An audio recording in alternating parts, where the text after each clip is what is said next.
মহালয়ার পর থেকেই অনেক জায়গাতেই ঠাকুর দেখা শুরু হয়ে গেছে। আমরাও চতুর্থের দিন বিকেলবেলা বেরিয়ে পড়েছিলাম কল্যাণীতে ঠাকুর দেখার উদ্দেশ্যে। প্রথমে আমরা গিয়ে নামলাম কল্যাণী স্টেশনে। কল্যাণী মেন স্টেশন থেকে বেরিয়ে একটু বাঁদিকে এগোলেই A9 স্কোয়ার পার্কের পুজো। এই পুজোটা আমরা প্রতিবারই দেখি, এবারও সেইভাবেই সেই রুটেই দেখলাম। প্রথমে এই পুজোটা দেখে নিলাম। গতবার এই জায়গাটায় বেশ খানিকটা লাইন দিতে হয়েছিল, আধ ঘন্টা মতো লাইন দিতে হয়েছিল। এবার কোনো লাইন নেই, সরাসরি গিয়ে ঢুকে পড়লাম। খোলামেলা পরিবেশ, প্রচুর মানুষ ওখানে ঠাকুর দেখছে, অনেকে ছবি তুলছে সময় নিয়ে। কোনো হইহট্টগোলও সেরকম ছিল না, আর লাইন তো ছিলই না একদমই। খুব ভালোভাবেই ঠাকুর দেখলাম। প্যান্ডেলটা বেশ সুন্দর করেছে। কল্যাণী যে বড় বড় পুজোগুলো হয় তাদের মধ্যে একটা হচ্ছে এই A9 স্কোয়ার পার্কের পুজো। তো এইখানকার এই যে প্রতিমা, এই ধরনের প্রতিমাই প্রতি বছর হয়। আর এখানে মেলাও বসে পিছনটাই। তার পিছনে অনেক টোটো পেয়ে যাবে এখান থেকে ITI মোড় কিংবা রথতলা যাওয়ার জন্য।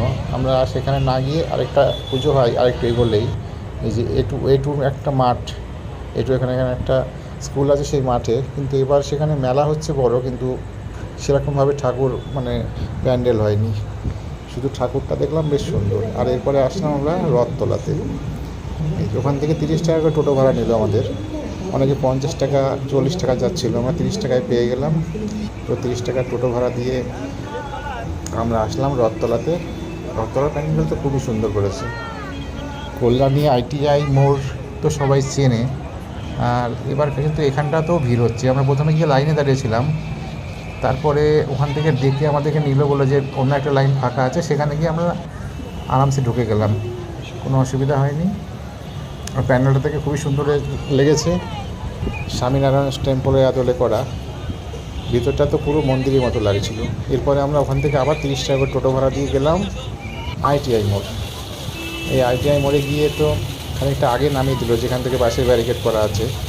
তো সেখান থেকে হেঁটে গেলাম, কোনো লাইন ছিল না, একদমই ফাঁকা ছিল।